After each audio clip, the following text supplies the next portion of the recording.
you stop watching TV. Your family can use the insurance money to help cover your final expenses or anything else. For a free quote, call today, 800-449-1305. Your kids already inherited your ears, allergies, and questionable singing voice. Don't make them inherit your final expense tab, too. This is not you. It's not me. Real people, real problems, real life solutions. Investigate TV Plus.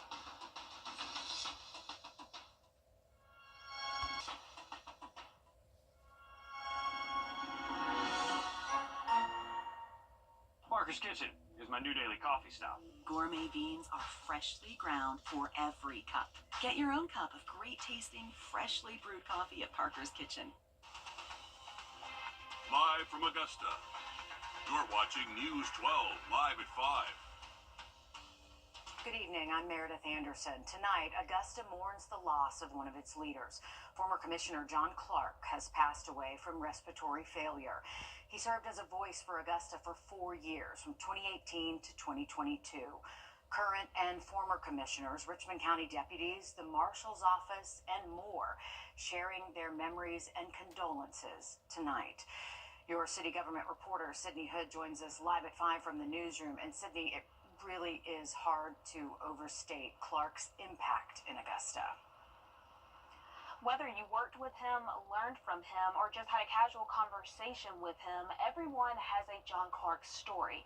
Most of us know Clark as that commissioner who said whatever was on his mind, he was going to make sure you knew what he was thinking. Those closest to him says he cared about Augusta. It showed in his writing and his public service.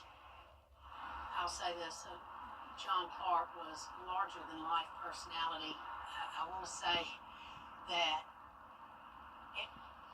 there was never a dull moment, and I worked well with him.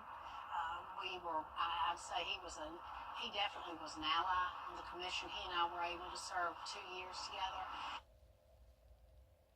Even after his time on commission, you always saw his familiar face somewhere in the audience. Oftentimes, he had a notepad and was taking notes himself. Coming up all new on News 12 at 6 o'clock, the lessons he taught those he served with and those who came after him.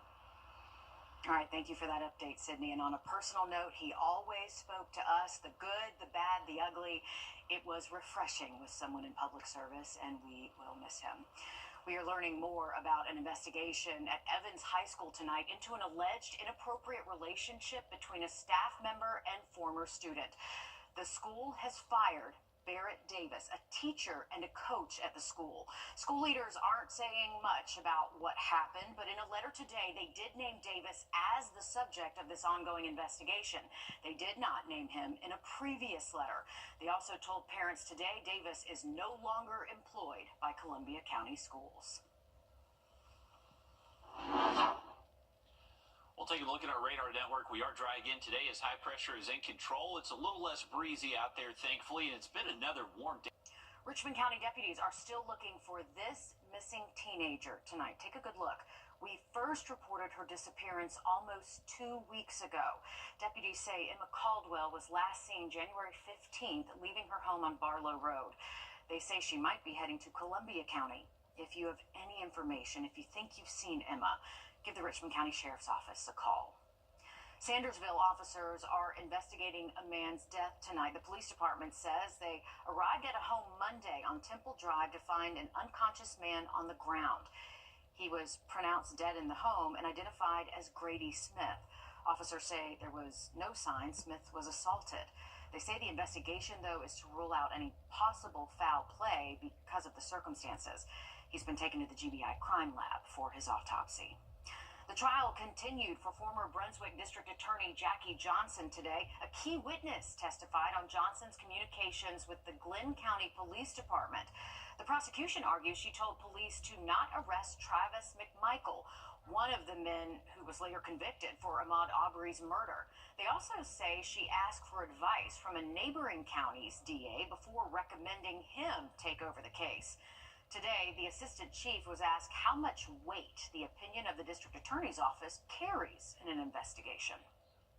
And does that influence your decision when it comes to whether you should seek arrest warrants? Yes, sir, I would. How much does that go to that? I would say quite a bit. Prosecuting authority tells you that there weren't any laws broken, and it would be pretty difficult for us to do otherwise. However, Johnson's team found in their cross-examination Oliver never had any contact with Johnson at all.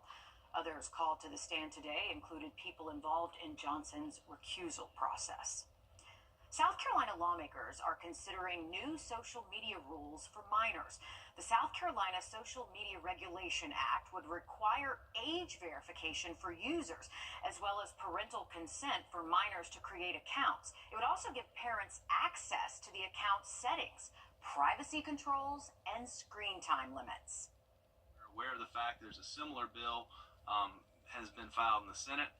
We're also aware of the various different legal issues facing similar laws in other states, and those are just a short list of reasons and considerations why we should be very deliberate in anything we do here.